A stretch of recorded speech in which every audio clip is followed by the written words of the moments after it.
യുടെ ചെറിയ model നിർമ്മിച്ചിരിക്കുകയാണ് Pathanamthitta Carmel engineering കോളേജിലെ ഒരു കൂട്ടം മിടുക്കൻ. ചെറിയ തോടുകൾ ഉണ്ടാക്കുന്നതിനും കാനകൾ വൃത്തിയാക്കുന്നതിനും കേബിൾ ഇടാൻ കുഴികൾ നിർമ്മിക്കുന്നതിനും ഇനി തൊഴിലാളികളെ ആശ്രയിക്കേണ്ട. വമ്പൻ JCB വലിയ വാടക കൊടുത്ത് ഉപയോഗിക്കേണ്ടതുണ്ട്. എല്ലാത്തിനുമുള്ള ഒറ്റമൂലിയാണ് പത്തനംതിട്ട കാർമൽ എഞ്ചിനീയറിംഗ് കോളേജിലെ വിദ്യാർത്ഥികൾ കണ്ടുപിടിച്ചിരിക്കുന്നത്. ബൈക്കിൽ പമ്പും പൈപ്പും ഘടിപ്പിച്ചാണ് ബൈസിലേറ്റർ എന്ന ഈ കുഞ്ഞൻ JCB ഉണ്ടാക്കിയിരിക്കുന്നത്. രൂപം ചെറുതെങ്കിലും ഗുണവും സ്വഭാവവുമെല്ലാം സാക്ഷാൽ JCBയുടേത് തന്നെ. 1 മണിക്കൂർ പ്രവർത്തിക്കുന്നതിന് 1 ലിറ്റർ പെട്രോൾ ധാരാളം. ഊടുവഴികളിലൂടെയും ഇത് കൊണ്ടുപോകാം. കാർഷിക മേഖലയ്ക്കും ഉപയോഗപ്രദമായ രീതിയിലാണ് ഇതിന്റെ നിർമ്മാണം.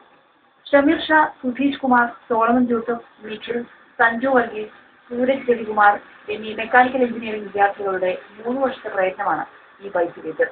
നിർമ്മാണ ചെലവ് 30,000 രൂപയും താഴെ.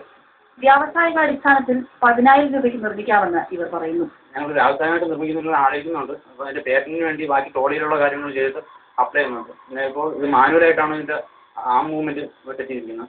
അതിനുവേണ്ടി ഹൈഡ്രോളിക് സിസ്റ്റം നമ്മൾ അപ്ലൈ ചെയ്യുന്നുണ്ട്. ബൈക്ക് ഓടിക്കാൻ അറിയാത്തവർക്കായി ട്രോളിയിൽ ഘടിപ്പിച്ച പുതിയ ബൈസിലേറ്റർ നിർമ്മിക്കാനും ഇവർക്ക് പദ്ധതിയുണ്ട്. ഏഷ്യാനെറ്റ് ന്യൂസ്, കൊച്ചി.